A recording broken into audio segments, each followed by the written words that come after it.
All right.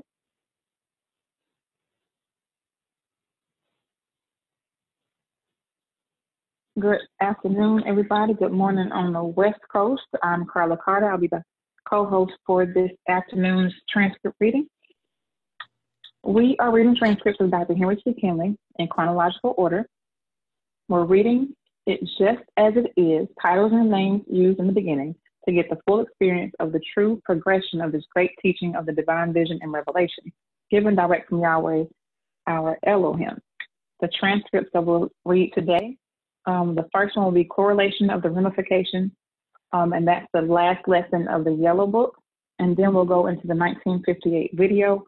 I will have the transcript and the video on the screen, so we'll actually listen to Dr. Kinley on the 1958 video. The correlation of ramification is a shorter transcript, so we'll have time to do both of these in this particular transcript reading. All right. Our reader for today will be the other co-host of this afternoon session will be Amir Coleman. So without further ado, let's get into the transcript. Amir?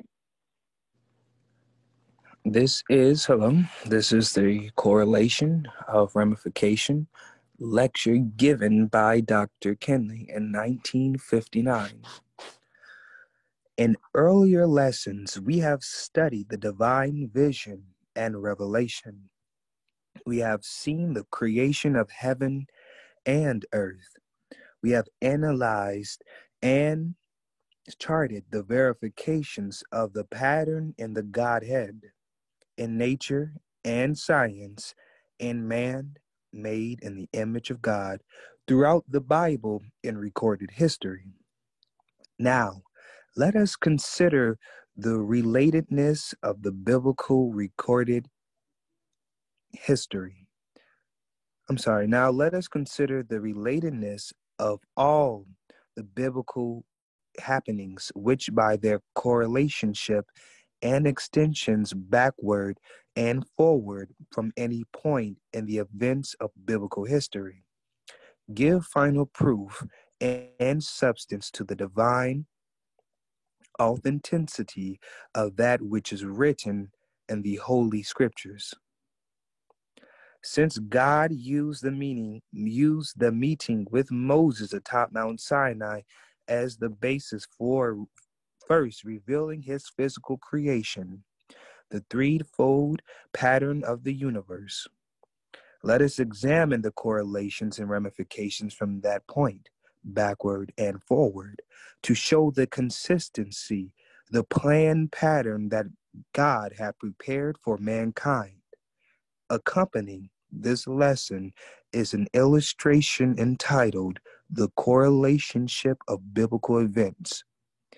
It is suggested that you keep this illustration before you as you read on during this lesson, so that the correlationships discussed can be clearly seen and understood.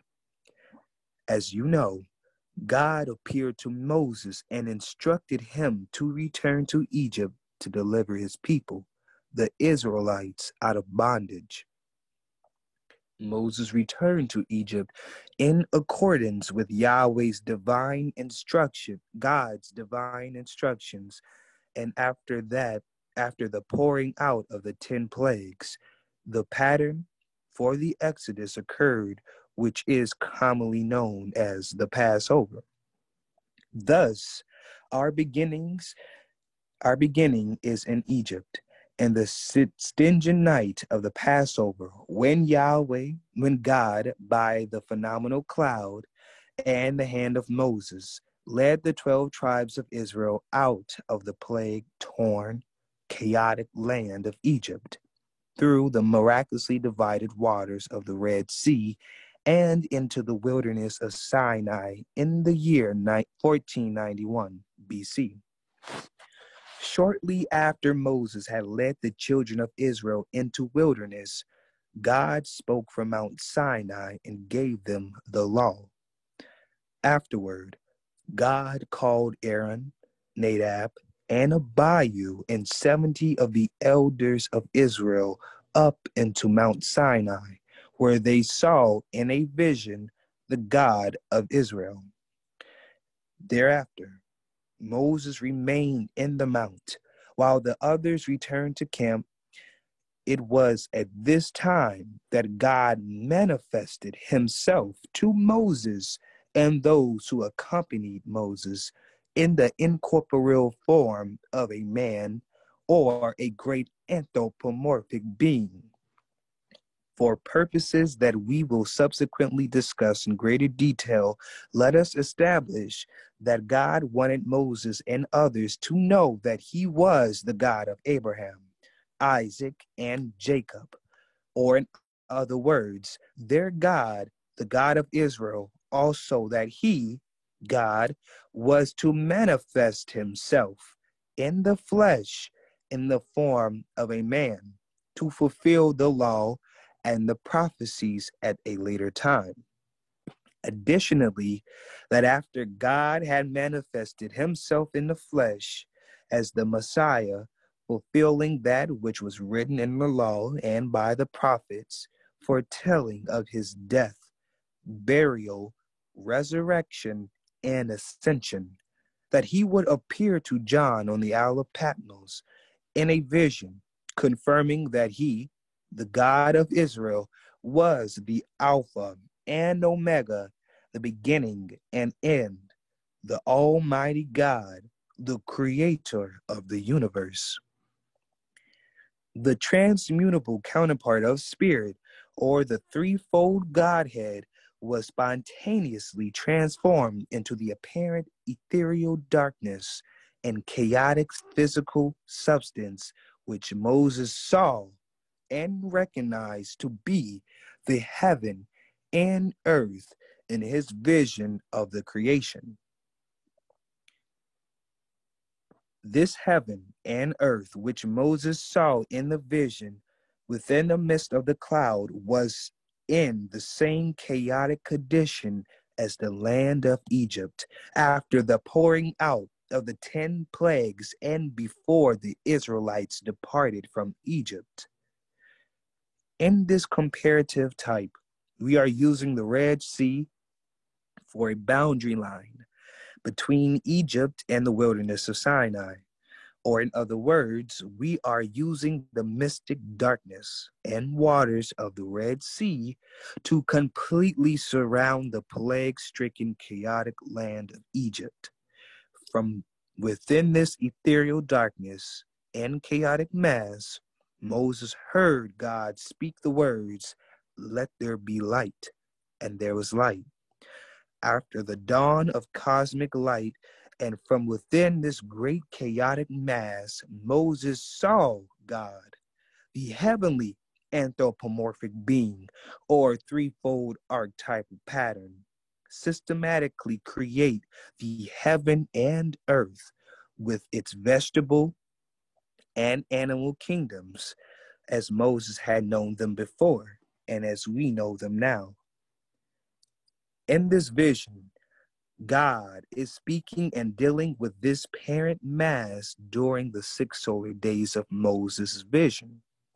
Moses' vision thoroughly demonstrated that he is universal spirit law and order within himself, and Moses had witnessed the creation of heaven and earth during the first 6 solar days, and God had rested on the 7th day.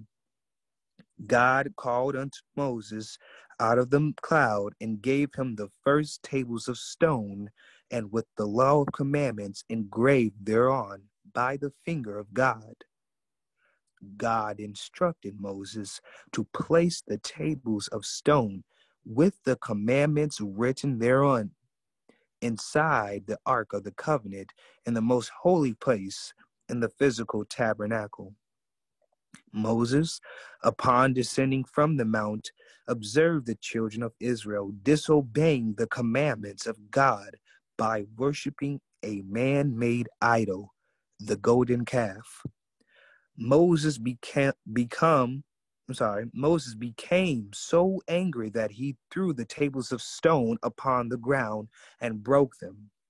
After God and Moses had chastising the children of Israel for chastened the children of Israel for worshiping the golden calf, God called Moses back up into the mount and gave him the second tables of stone, which were likewise to be placed in the Ark of the Covenant.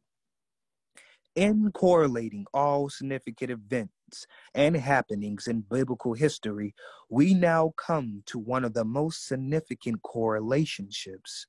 When God gave to Moses a second or new set of tables of stone, it was indicated that there will be a new covenant following at a later time.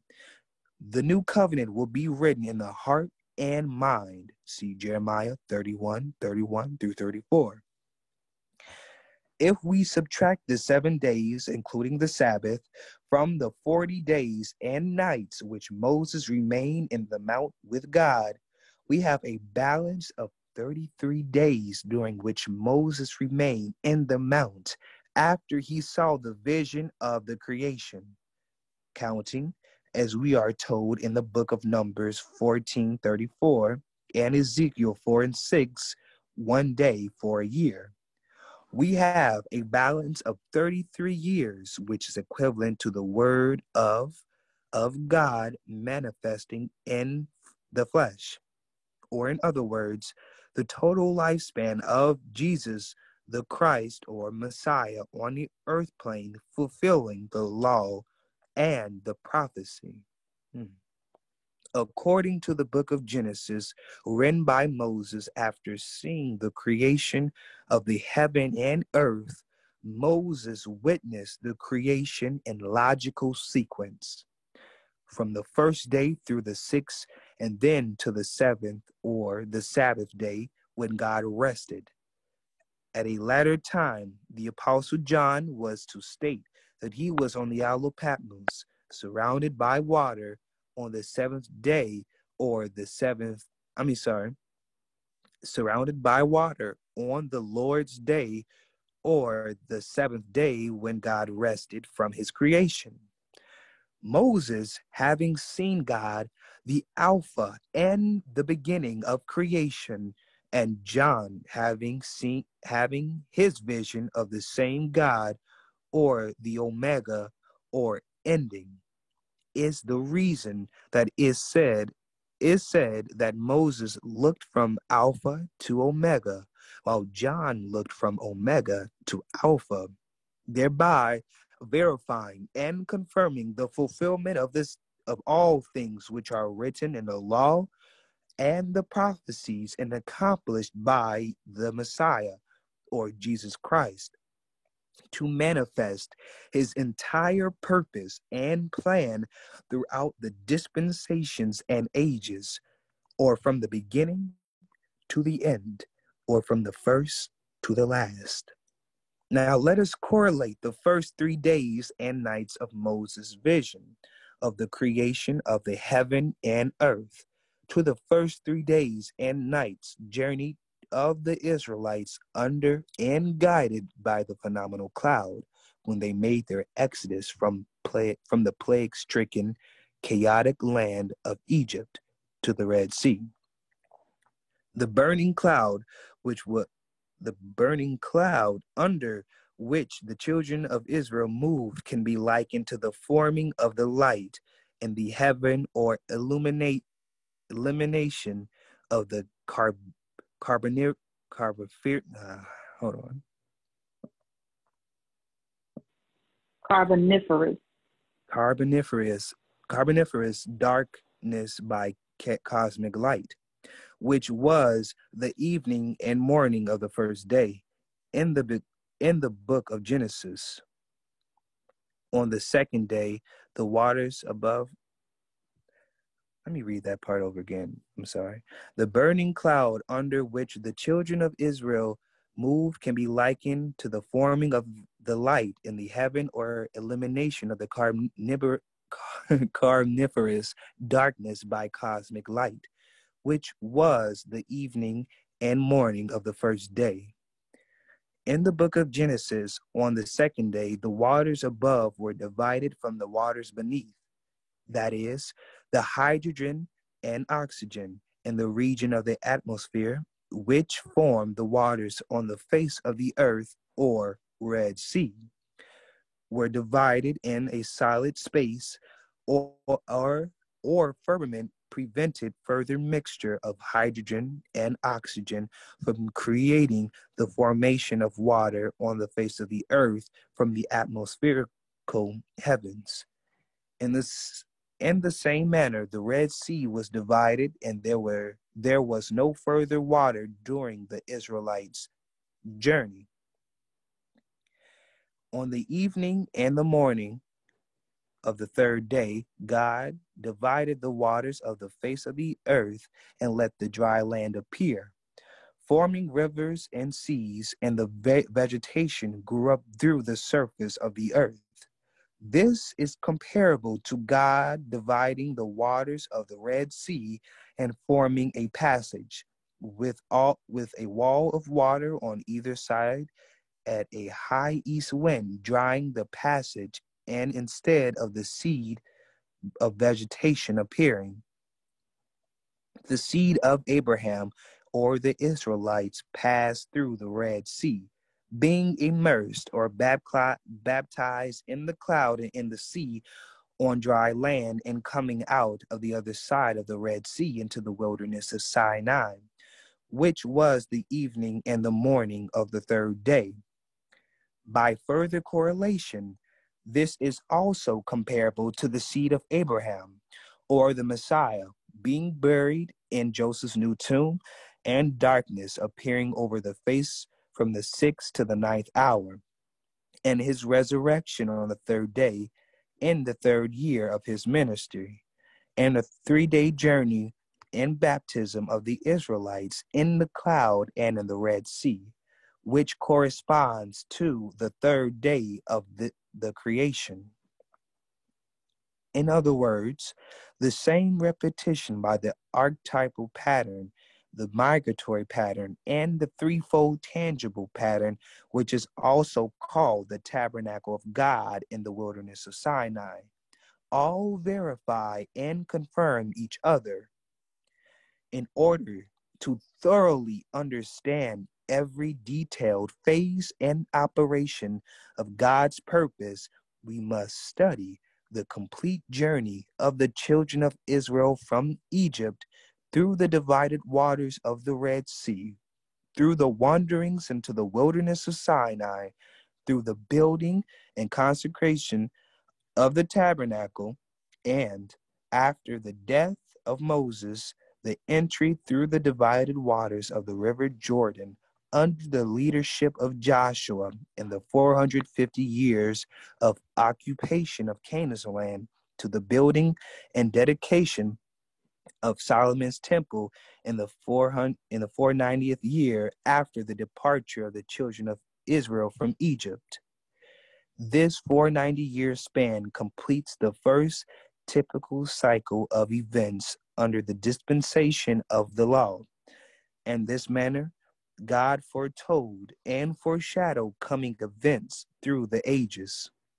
One of the prophets, Daniel, was told in a vision these words: 70 weeks are determined upon thy people and upon thy holy city, to finish the transgression and to make an end of sin, and to make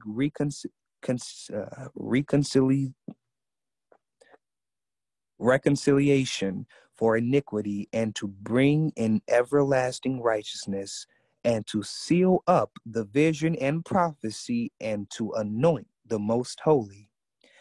Now, therefore, and understand that from the going forth of the commandment to restore and to build Jerusalem unto the Messiah, the prince shall be 7 weeks and 62 weeks.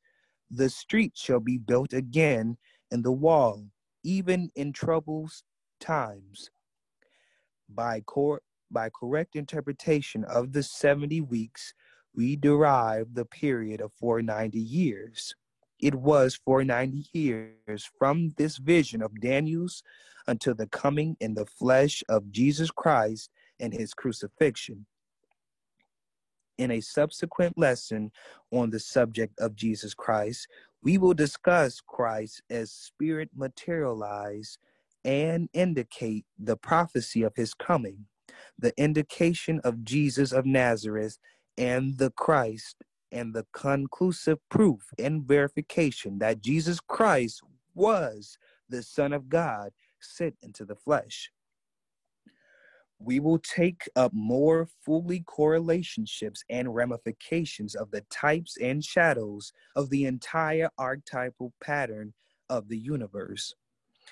In the meantime, when you have some time to think about such things, see if you cannot determine some of the correlationships that are indicated on the accompanying illustrations.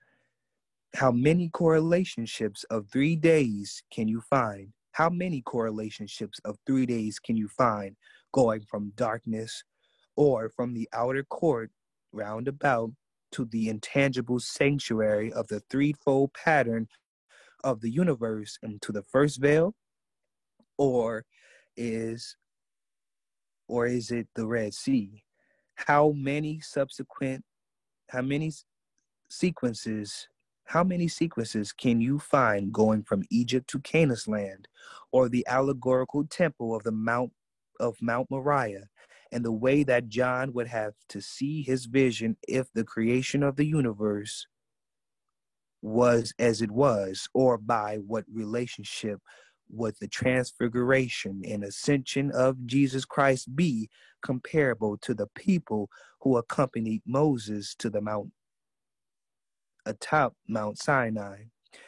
If you will study the illustration and notice that coming from the center of the illustration and going up and then to the left, or to the vision of Moses and going right to the vision of John, you will form a cross. Also symbolical of the law and the prophecies and the promise of spiritual enlightenment and peace and reconciliation. It is truly wonderful when you learn to know and understand the consistent, unerring infallibility of God and his pattern, as your ability to weigh and analyze and measure events in history, as well as the Bible, increases. You will come to recognize truth as it exists and will be able to determine for yourself the accuracy and inaccuracy of all religious doctrine and philosophy. This was Correlation of Ramification by Dr. Henry C. Kinley. All right. Thank you, Amir. Okay.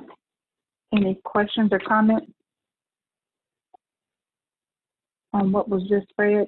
Ms. Janet, did you find what you were looking for?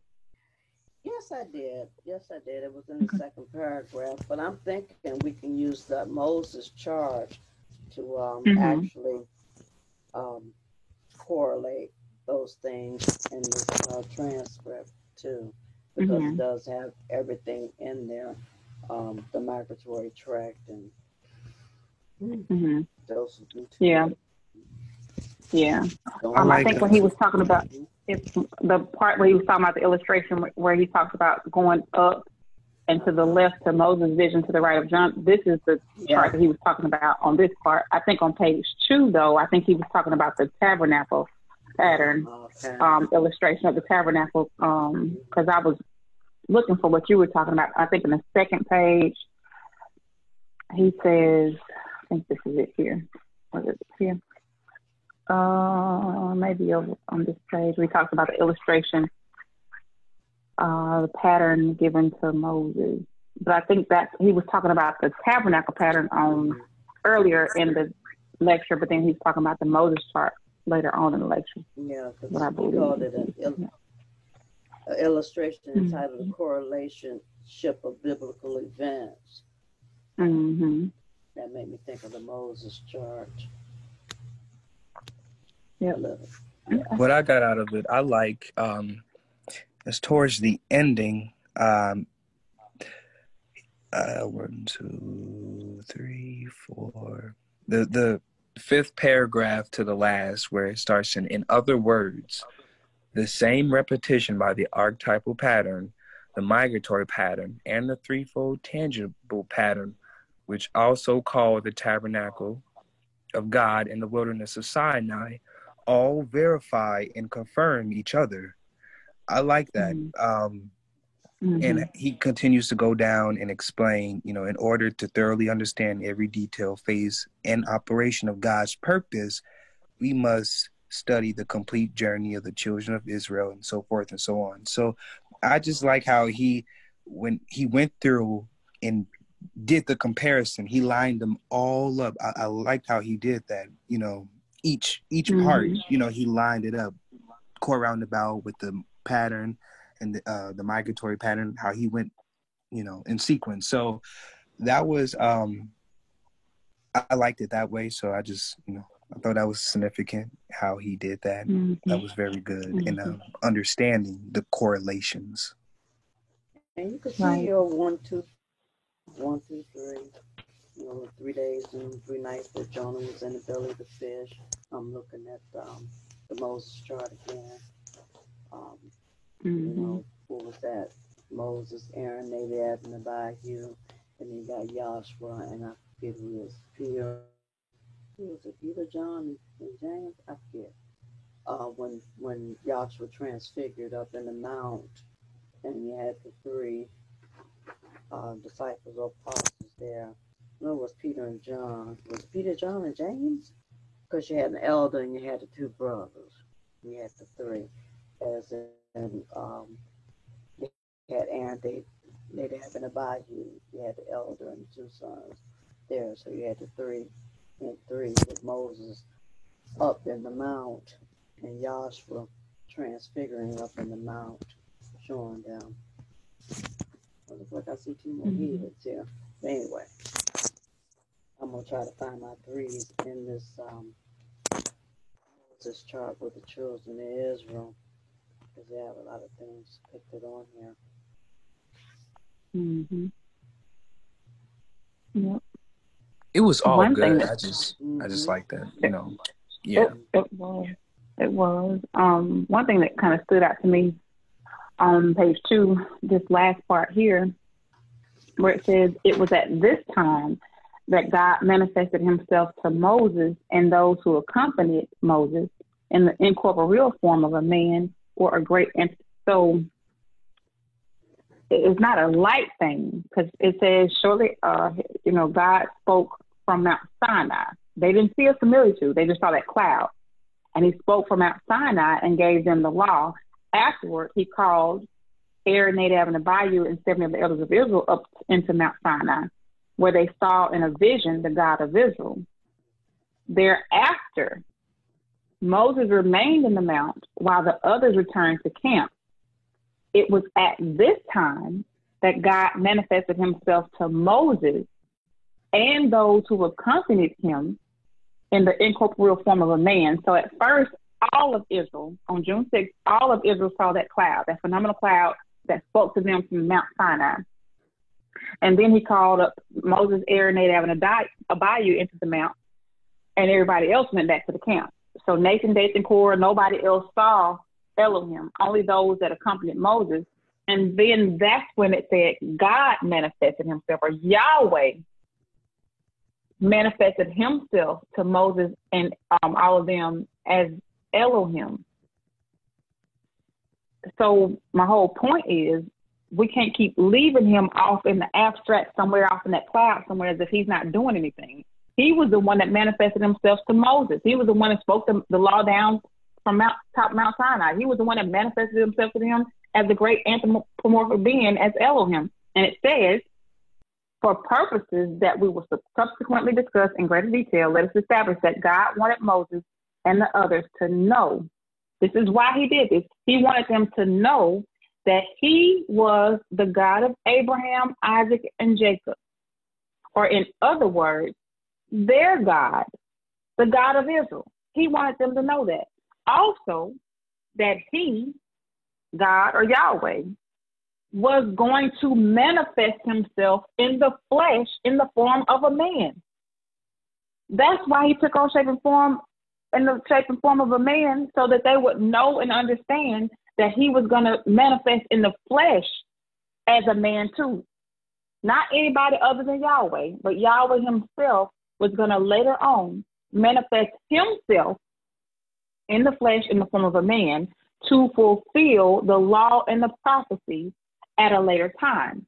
Additionally, that after God had manifested himself in the flesh as the Messiah, that was Yahweh as the Messiah, fulfilling that which was written in the law and by the prophets, foretelling of his death, burial, resurrection, and ascension, that he would reappear to John on the Isle of Patmos in a vision, confirming that he, the God of Israel, was the Alpha and Omega, the beginning and the end, that Yahweh is all in all. That's the reason. So the transmutable counterpart of spirit, or the threefold Godhead, was spontaneously transformed into the apparent ethereal darkness and chaotic physical substance, which Moses saw and recognized to be the heaven and earth in his vision of the creation. So Yahweh, it said the transmutable counterpart of spirit. Because it didn't take all of Yahweh to take on shape and form, it didn't take all of Yahweh to become the physical creation either. The transmutable counterpart of spirit, or the threefold Godhead, which is the Father, the Son, and Holy Spirit, was spontaneously transformed into the apparent ethereal darkness and chaotic physical substance, which Moses saw and recognized to be heaven and earth. This heaven and earth which Moses saw in the vision within the midst of the cloud, was in the same chaotic condition as the land of Egypt after the pouring out of those 10 devils. So that's why he said that Egypt is likened to heaven. Or if you look at it, for what y'all will show me with that, if you take this pattern as this is 1, 2, and 3, I hope y'all can see the screen. Let me see if I can make it bigger. You take this as 1, 2, 3, right? So this is Yahweh in his pure spirit state. This typifies Yahweh in his pure spirit state.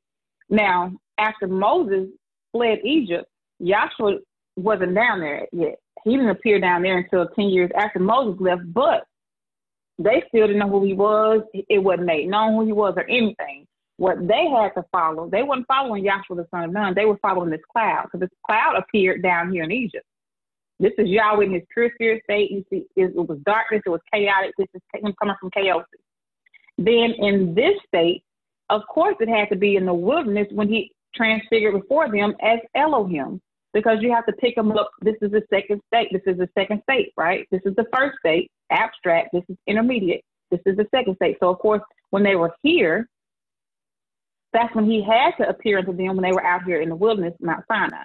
Now, once they crossed over, if you read in Joshua, that's when Yahweh had to actually, what was the word we used, what he used in the 3rd chapter of Joshua, baby? Do you remember? Yahweh had to magnify Joshua, the son of Nun, in the eyes of the people over here in the land of Canaan, which is likened to him in the physical, Joshua the Messiah, or the concrete. So you have abstract, intermediate, concrete. Same thing in the pattern. We had abstract, the cloud down here, intermediate, he transfigured before them as Elohim, and then you had the concrete, Yahshua the son of Nun.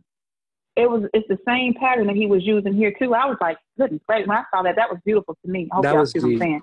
Yeah, that's deep right there. How he showed it going, from down up. How he showed that, like you said, pure spirit, intermediate. I didn't look at it that way, so that was And then the last thing that I think this last thing might not be the last thing, but when he said that, I think it's on this page, where he said he sent. No, maybe this page here. I think it's the 7th page, where it said he sent.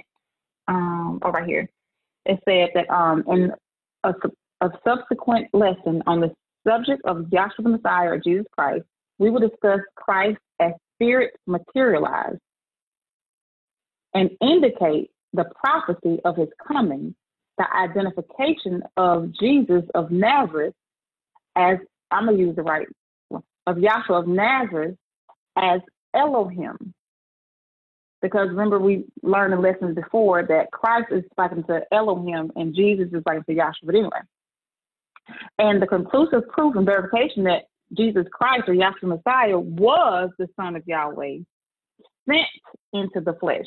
He wasn't flesh. He never has been flesh. He was sent into the flesh. His Yahweh's children or his son has always been spirit.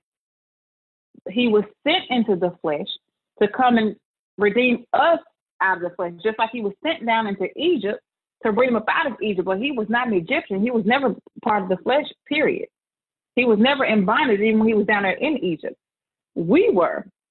So he had to come in the likeness of sinful flesh to redeem us from the flesh, just like us being Yahweh's children, his offspring. We're not flesh and blood either. Yahweh's children are not flesh and blood, but he was sent into the flesh. I thought that stood out to me when it said sent into the flesh. And I think I'm done. I'm going to try to be done so we can get into this other transcript. But anybody else have any comments or questions on this topic? Okay. It's just one more thing.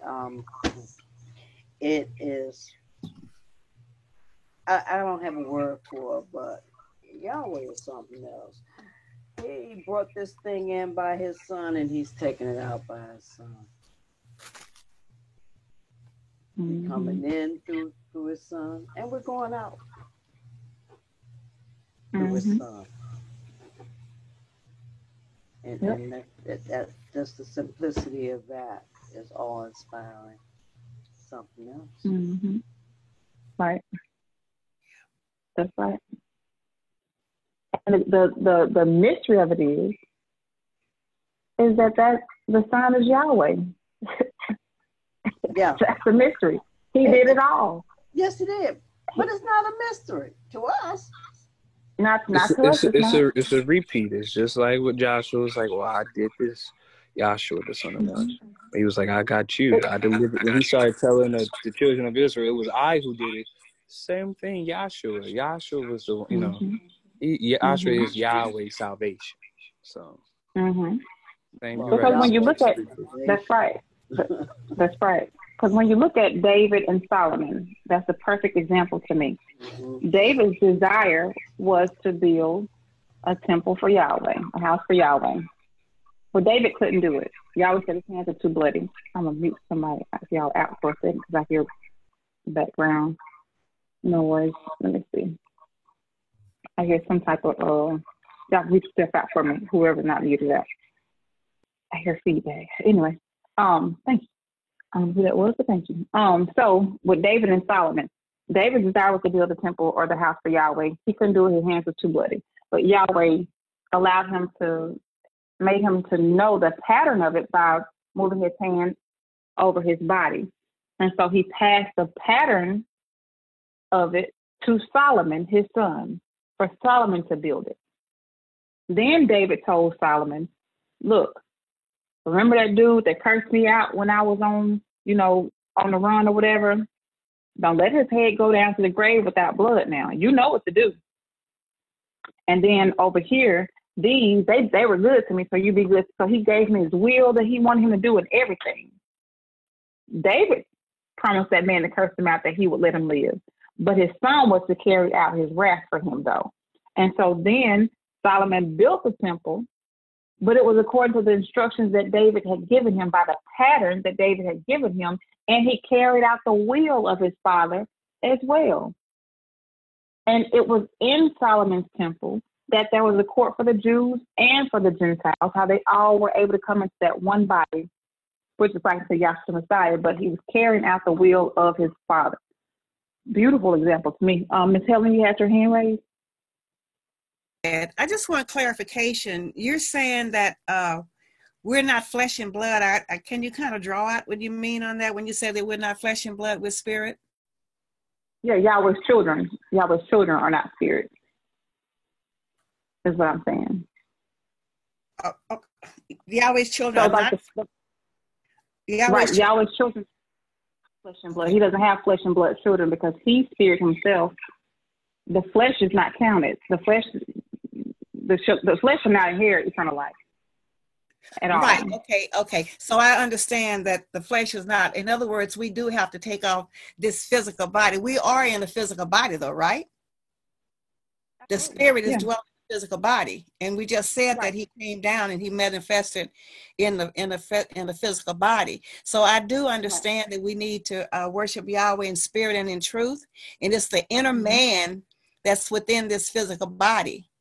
But I don't quite understand when you say that the Yahweh's children is not flesh and blood, because when you go over to Hebrews, the 2nd chapter, he said, for as much as the children are partakers of flesh and blood, he also himself took on the same, that through death. So in other words, what I'm saying, in order for us to be saved, Yahshua or Yahweh had to manifest in a physical body. But according to his purpose, when he went through his death, burial, and resurrection, he did not resurrect a physical body. He resurrected a spiritual body. So, that's right. But right now, until the universal consummation, he is still, the Holy Spirit is still dwelling in physical bodies. Is that right? That's right. But the physical body itself, the physical body itself is not. Like you're not your physical body yourself. So just like the same scripture you just used, he said his children, quote it one more time for me. For as much then as the children are partakers of flesh and blood, he also himself took part of the same, that through death he might destroy that had the power of death, that is the devil. So the children are partakers of flesh and blood. Not that his children are flesh and blood. His children are partakers of flesh and blood. So just like Yahweh manifested as Yahshua the Messiah in the flesh, Yahweh manifested as Helen Watson in the flesh too. He manifested as Carl Boston. He manifested as all of us in the flesh, but he's not the flesh himself. He's not flesh and blood himself. What's that scripture, Daddy, that you just read the other day where it said Yahweh's children are not flesh and blood? What was the scripture? That's Romans 9 and 6 on through. Okay, thank you. We don't have flesh and blood offspring. His children are the same as he is. I'll put it like this: you are not in the flesh, but in the spirit. So be that the spirit of Yahweh dwell in you. The body is just a tabernacle or vehicle for the Holy Spirit or the Spirit to move around down here on earth in. Taking off of the flesh has to be in your mind. That's the translation. You take your body off in your mind before the actual manifestation occurs. Right. Okay, so I don't have a problem with that. I just wanted to kind of draw it out because I was reading a transcript, and I got to find it, where Dr. Kelly was saying that the physical part of Yahweh is just as important as anything else. And the reason why it is. The reason why it is as far as what the spirit is and how he exists, you have to have the natural to point to the spirit. That's why it's important. Well, you know what, Dr. Boston, I agree with what you're saying. And if I'm understanding, that's why I asked for explanation. What you're saying is this body is just a vessel to hold the Holy Spirit. That the and that what we do now, although we're in the physical body. Hold on. The tabernacle that Yahweh had to construct back there was a vehicle by which he was to dwell in among them. See, when they built that tabernacle, that cloud entered into that tabernacle and his train filled it. And no man was allowed to go in there, showing forth that Yahweh entered into the tabernacle that he had them to build for him among them. It's the same thing. Same thing with the Messiah. You just got to reading that he didn't have a flesh, and he wasn't flesh and blood.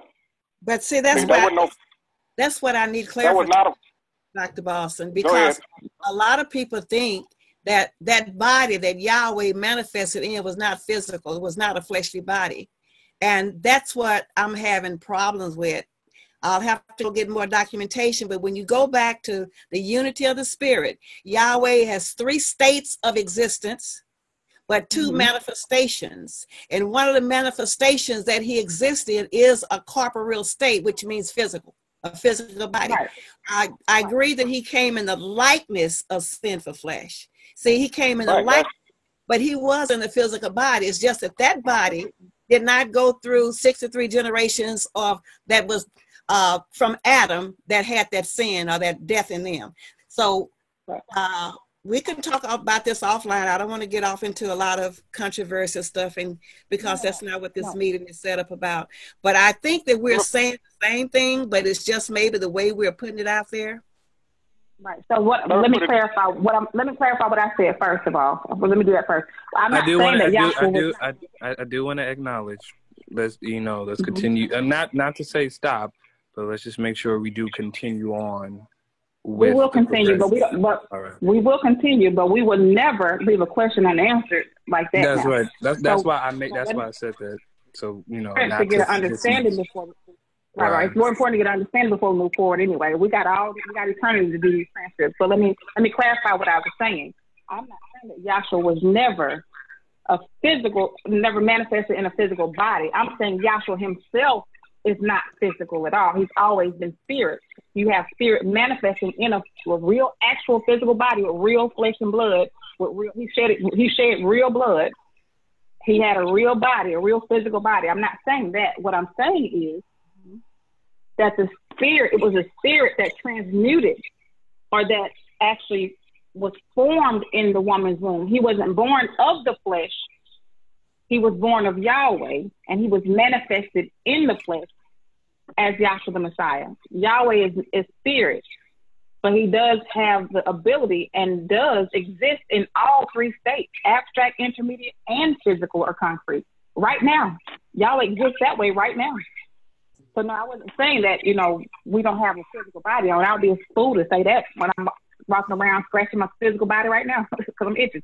Like that, no, I'm not saying that we don't have physical bodies. I'm saying me, Carla, the spirit part of me, the real part that's actually going to inherit eternal life is not physical. I have a physical body on, but I'm not in the flesh though. I'm not walking around in the flesh. Just like Adam and Eve, when they came in, they didn't realize they had a physical body on because they were in a heavenly state of consciousness. They didn't fall into the flesh until after the transgression. Even though they had a physical body on, they weren't in the flesh at first, if that makes sense. Okay, we agree. I just wanted to draw it out because I thought we was on the same page. But sometimes, the way things are expressed, it sounds like you're saying something different. But when you draw it out and explain it, you find out that we're saying the same thing. I just wanted clarity on that, because it's always been that immortal spirit or the eternal spirit in that body that was the real thing. It was never about really flesh and blood. I understand that. So thank you for drawing it out. Let me put this in there. When you look back at the birth of the Messiah, the egg of the woman and the sperm of the man had nothing to do with that birth. He was not born of flesh and blood. He came in the likeness of sinful flesh. It looked like flesh, but that's not what it was. But it was spirit in a concrete form, but it wasn't flesh like our flesh. If you understand what I'm trying to say. Yeah.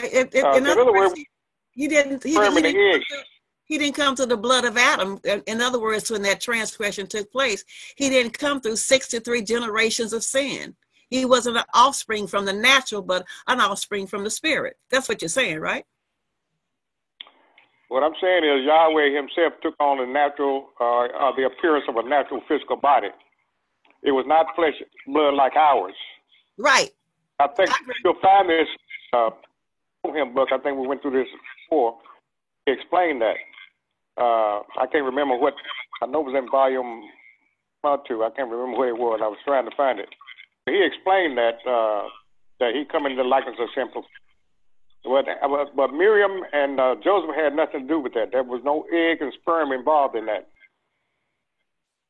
Dr. Boston, we're on the same page. I'm done. You don't have to explain. I agree with what you're saying. I just wanted to make sure that I was understanding what you were saying. Sometimes, it's the way we say things, but sometimes it has to be drawn out for people to connect the dots. That's all I'm saying. So I appreciate you taking the time to explain and clarify where you was coming from. And I'm not in disagreement with the fact that it wasn't about a physical fleshly blood body, but that spirit that was in that body that manifested, that did not come through 63 generations of sin the way we did. Right. Okay. Yeah, I'm glad you asked that question, because when I said it, it could have been taken the wrong way. So I'm glad you asked it. Yeah, a lot of times things, and see, I be listening, Carl, and a lot of times the things, because Dr. Boston be running. And sometimes people don't know how to connect the dots. But I notice when he go back and draw out what he's saying, it makes it clear about what people might have misunderstood before. So I just wanted to share that. All right, appreciate it. Thank you, ma'am. Any other questions or comments before we go to the next one? All right, let's get to the next one then. All right, so this one we're going to play a video. We're going to play the video, the 1958 video of Dr. Kinley, and then let me go ahead and close this out. I got the transcript pulled up. I believe I do. I thought I did somewhere. Maybe I got to pull it back up again. And so if anybody was looking for the transcript, let's see, that's the transcript.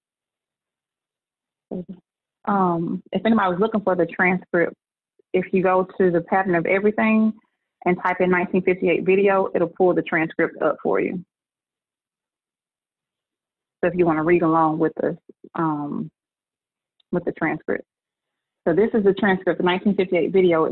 It has it's 3 different videos broken down. And so we'll probably get through one video for today and do the other 2 next Wednesday, but we'll go along. We'll see how it goes. We'll just try to play the video as well. So let's get into it. Get started.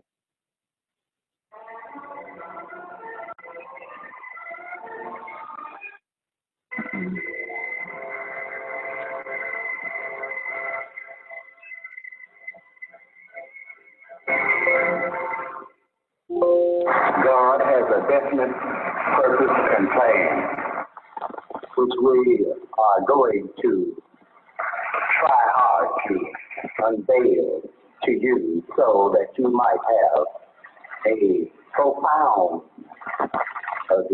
mystery that was revealed to me. Now it's necessary for me to call your attention to what God really is. God is spirit. Spirit is the universal substance which everything emanates therefrom, but abides within.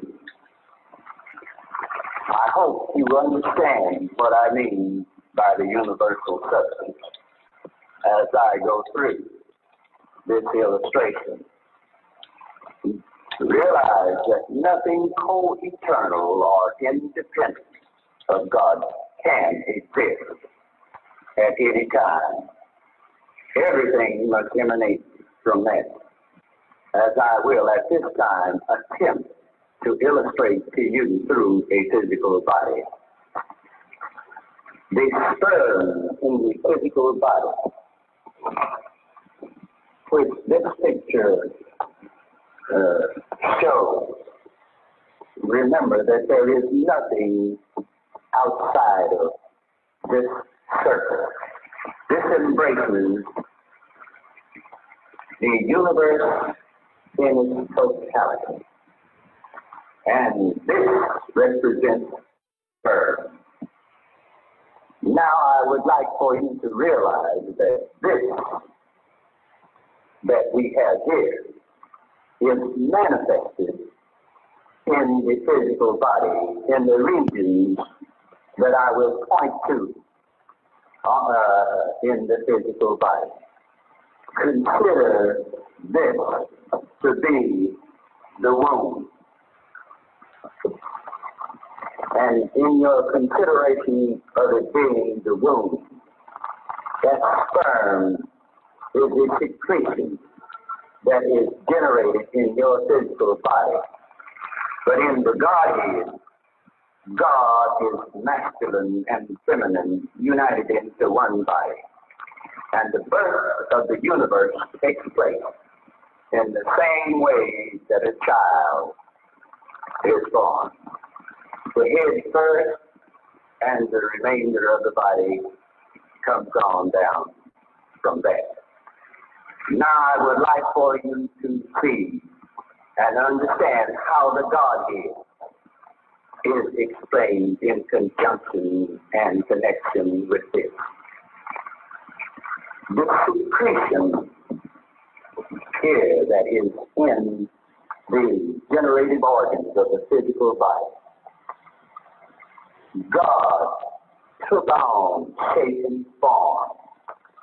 That shape and form is not physical, but incorporeal.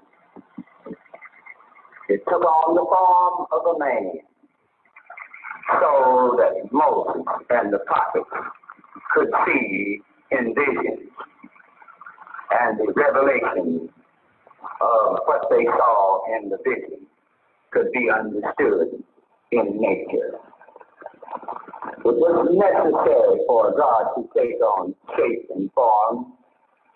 In that shape, we call him Jesus Christ, better known as Christ, not Jesus, because Jesus refers to the flesh, which you will see still remains within that cycle. All of us, both man and woman, or male and female, is spiritually materialized. Hence, or therefore, the attribute forms your soul, such as wisdom, intelligence, and so forth and so on, forms your soul. Those attributes are in-house or appear to be within the physical body.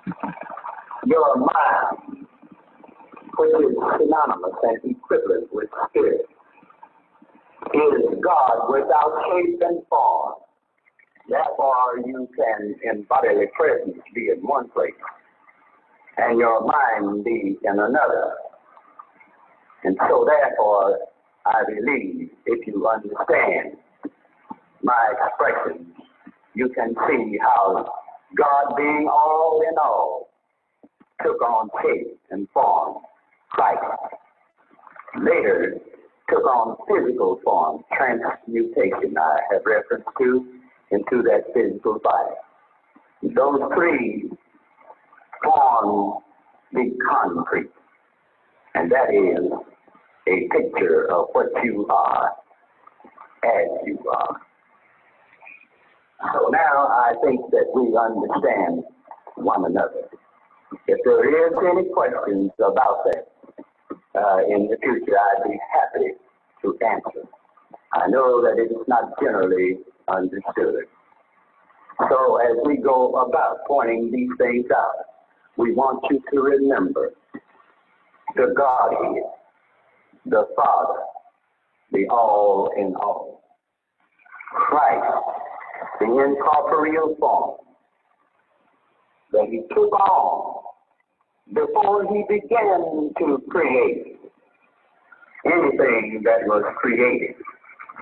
For this reason, every animate and inanimate object in the universe, including the universe in its totality, had to reflect back to that invisible God of the universe, that he might be portrayed in nature from its atomic structure and its molecular structure onto the sun, moon, and stars. Since you have that concept in mind, then we would say that God is threefold. The Father, one. The Word, or Christ, two. The Holy Spirit, three. That constitutes the entire Godhead, as it is and as it will be revealed in chart form. For that reason, the chart has to be made up in a threefold sense. We illustrate these charts in the threefold sense, as I have explained to you. The lines on this chart indicate the 1, the 2, the 3. 1, 2, 3. one, the River Jordan making the division, the wilderness of Sinai making the two, the Red Sea making the division here, and Egypt making the third counterpart. In the great universal tabernacle, which God himself made, and not the man, so that it would be portrayed in nature. Bear that in mind as we go along all the way. Everything that God instructed man to make will reflect the universe in its totality in a limited sense. For example, the ark, which was the first thing that we have on record that God instructed a man to make, it was threefold. It had the lower deck, the middle deck, and the upper deck. It only had one door in it and one window, because there is but one God, the illumination or the window of a man's intelligence and understanding. So that threefold has to be broken down in everything, even in its minute detail. The tabernacle is the next that we have on record that God, by divine revelation, instructed Moses to make, as we will show you when we get to the proper chart. But in the meantime, look at it like this. This is another physical structure that was made by man. This is the tabernacle in the wilderness of Sinai. It is threefold. It has a court around about. That is one part. It has a division in this tent. The first part of it is called the holy place. And a veil divides between the holy place and the most holy place. The most holy place is one department. The veil dividing the most holy place from the holy place. Hence, the holy place is part two. And the surrounding of this outer court is part three. So you see that everything that he has told man to make was threefold in that respect. Now I would like to refer to the next thing that God instructed man to make. He told David towards the king of Israel to the temple was built, and he gave him the pattern for that temple by means of making him understand the structure of his physical body, so that he would know how to impart to his son Solomon. David being a type of God, he could not build the sanctuary, or he could not build the temple. His son Solomon had to build it. Just like God did not build the church, his son Christ said, upon this rock, his Father, I will build my church, and the very gates of hell shall not prevail against it. So the temple, God imparted instruction how to build it. The instructions and all so far is in a sense that you can understand is in your Bible. The history of it is in your Bible. And so the temple has a court around about, a holy place and a most holy place in it. So you can see by these three things, Noah's Ark, the tabernacle, and the temple, that everything that God instructed man to make, there river along that plain so that you can see and understand. Now to make a direct reference in comparison to the universe, man in his research to understand things, while as yet we have not all reached that perfection of understanding, wonders why the 90 months of matter are constructed as they are. 91 of those elements of matter, such as carbon, silicon, magnesium, and so forth and so on, being composed of electron, a proton, and a neutron that is known to us as an atom. That is the ultra-microscopic particle of matter. As far as man's imagination can penetrate, we find that same identical series of and repetitions of threefold in nature.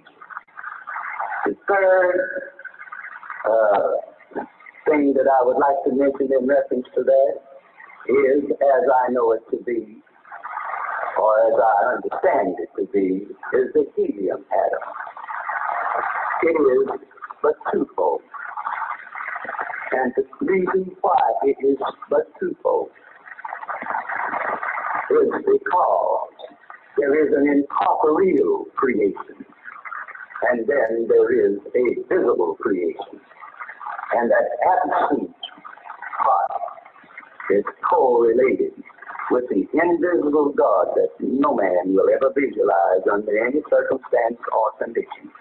Those two component parts, the invisible creation and the visible creation, is embodied in the great invisible God of this stellar universe, in whom I believe the Apostle Paul made the record in this correlation, in these words: for in him we live and move and have our being.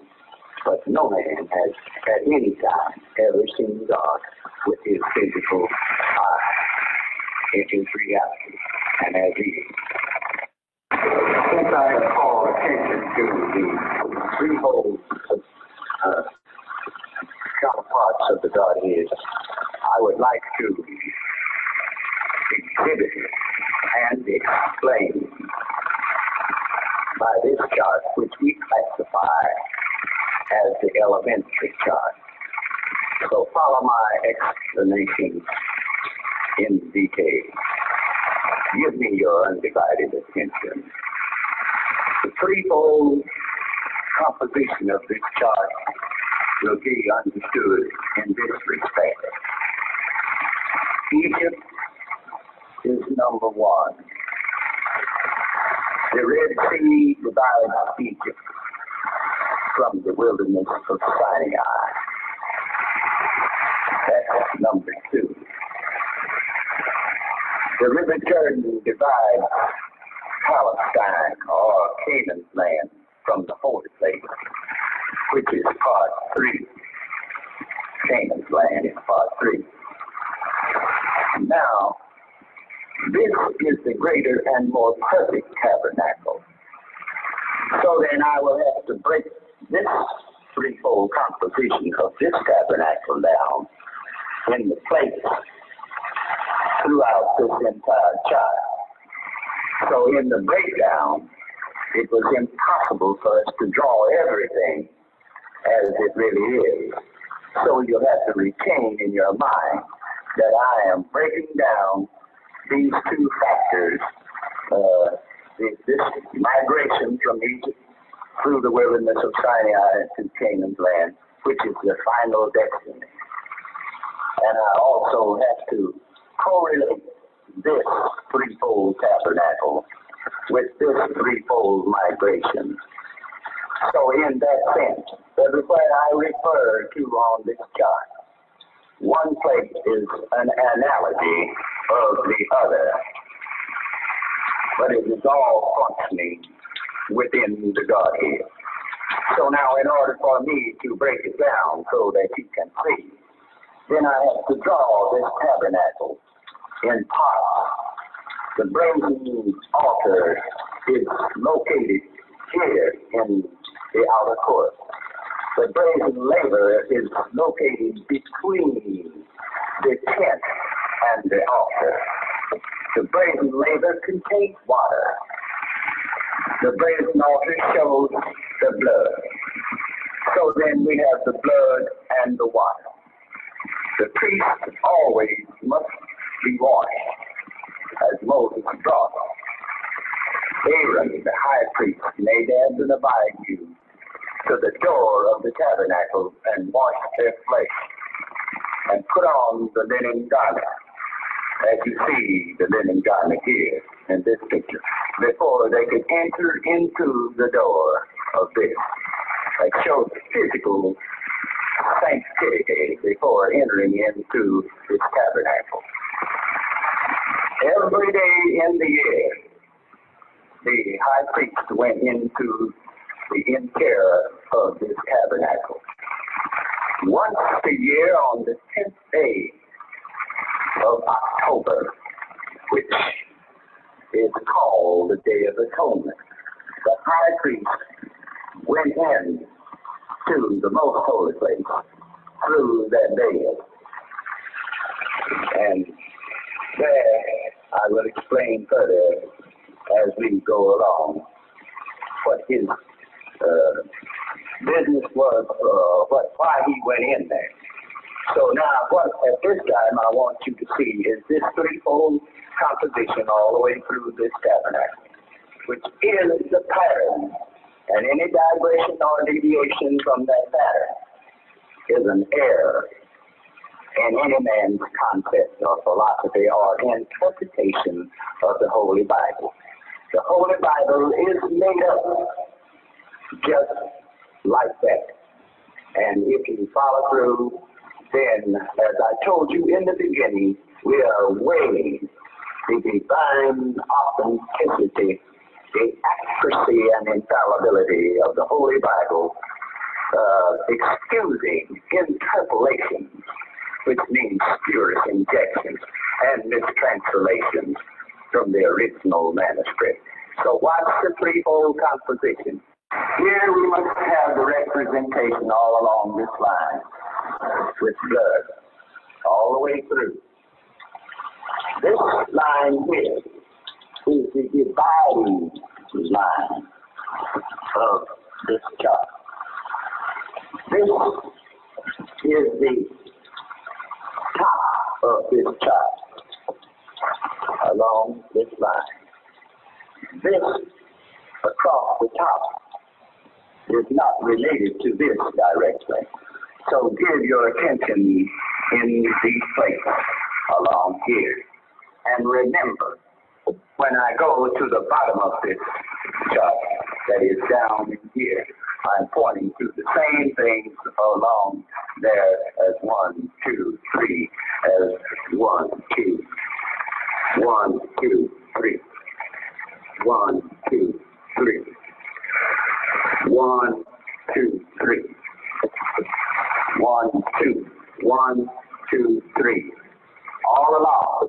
Anywhere I go on any of these charts, and I would like to say for the rest, now that the larger chart that we will illustrate later on will follow this same principle. So I bear in mind that everything that we have to say while we are giving you these illustrations, look for that 1, 2, 3 arrangement. Notice what we call the pattern. This is an illustration in the physical realm of the great God of the universe, manifesting himself in nature, so that you can see how it functions and operates. Now, to show the relationship of this part of it, from Egypt to the Red Sea, from the Red Sea to the River Jordan, not this, and from the River Jordan into Palestine. Now I have to show the same thing in this, the next place. So then this altar here would come back to this blood here, this blood here, the water here, the water here. Both of these are a pattern. This in here is the interior of the sanctuary, or the interior of this tabernacle. Bear in mind, I said that there was a dividing veil that hung all the way down. A curtain that divided the holy place from the most holy place. It was impossible for us to draw this curtain all the way down and at the same time show you the contents of the most holy place. So then we just shortened the illustration here to show you the dividing veil between the holy place and the most holy place. Now, these are the patterns by which we go by. In the 9th chapter of Hebrews, you will find that the Apostle Paul, as he is declared to be the author, writing to the Jews, telling and calling their attention to these figures that I'm referring to as being figures of the heavenly sanctuary. So then now, notice the continuity and how they go together so that you can see. This is the Passover, the Paschal Lamb. Therefore, the blood. This is the brazen altar which the sacrifices were slain and the blood was put on the altar of the heart of the brazen altar. They must go together. This water in the Red Sea must correlate with this water in this brazen lake. This is the holy place in the sanctuary that Moses constructed. This is the holy place in the greater and more perfect tabernacle. Therefore, God told Moses to put off the shoes from his feet because the ground upon which he stood was holy, indicating that this was the holy place in the greater and more perfect tabernacle which God himself constructed. So now then you can see the relationship of one to the other. The children of Israel come out of the land of Egypt under a cloud. So then the cloud brought them to the Red Sea.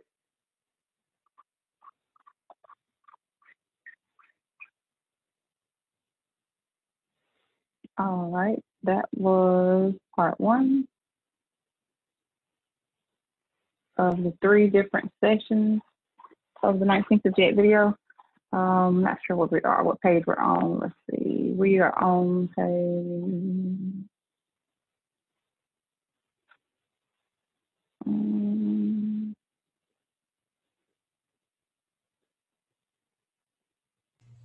Right there. I think You're we're right there. right, yeah, on this page here, right here, in this part, somewhere in here. Okay. So we'll pick up. I don't think we're gonna have time to go to the next video because I think they're about 30 minutes each. And so I want to give time for questions and answers. If we end a little early today, we end a little early, but next week we'll be able to go through the next 2 videos of the 1958 video. Any questions or comments on anything that was expressed? I mean, I like it was all good. All of it. It's never not good. I mean, it was good. I love how, he explained it, and he really, broke down the chart. He explained how the chart was set up and how to go along. I love it. It's always good.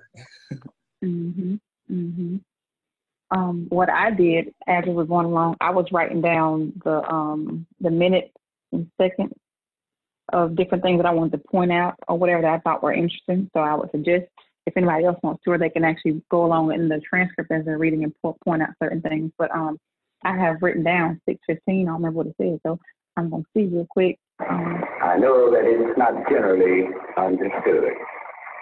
So as we go about pointing these things out, we want you to remember the Godhead. No, it's before that. Sorry. Of what you are. Oh, right. Transmutation, on shape and form, Christ. Later took on physical form, transmutation, I have reference to, into that physical body. Those three form the concrete, and that is. He said those three form the concrete. Keep listening now, keep listening. A picture of what you are as you are. That is a picture of what you are as you are. He talked about Yahweh manifesting in the intermediate or the super incorporeal, and then later on transmuting into the physical. Then he said that is a picture of what you are as you are. That you are Yahweh manifested in the physical body. That was way in 1958 when he first got started saying it. But that. So now I think that we understand one another. Mm-hmm. If there is any questions about that in the future, I'll be happy to answer. I know that it is not generally understood. It's not generally understood. So as we go about pointing these things out, we want you to remember the Godhead, the Father, the all in all, mm-hmm. Christ, the incorporeal form that he took on before he began to create anything that was created. For this reason, every animate and inanimate object in the universe, including the universe in its totality, had to reflect back to that invisible God of the universe, that he might be portrayed in nature from its atomic structure. All right, so that was one thing. I thought that was beautiful. Excuse me. I have another client on her way here. She should be here any second now. And so since this was, I'm sorry, I just got to say this quickly because I'm waiting on my doorbell to ring any second. Okay, so now in the video, he says helium atom. Did everybody, I mean, the helium. Yeah. Okay, but in the textbook on page 52, hydrogen. It says hydrogen. Mm-hmm. So which one is which? Which one is correct? I had saw that too. I know it. I had looked this up. I actually got on the floor and talked about this one time, and I just had to, after I researched it, then I had to get back on the floor and apologize. But I still don't know which one Dr. Kinley was talking about. Was he talking about the hydrogen atom? Because that is twofold, but he says helium. Well, he had to be talking about the hydrogen element. He must be talking about the hydrogen one then. Yeah, because but he said helium in the video. He just misspoke. Okay, well, I just wanted to get it understood because that's what I had done. And so, and so I had to correct myself. That was way early when I, and so after I really researched it again, then like I said, I had to get back on the floor and correct myself. But I know that it was said that there were, I hear my doorbell.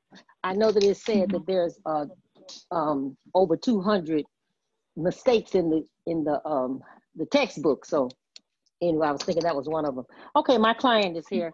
Hello, come on in. Okay. All right. Okay, so I'm still listening, but I got to get off the phone. Okay. Okay. Thank you. All right. You're welcome, darling. All right. Anybody else?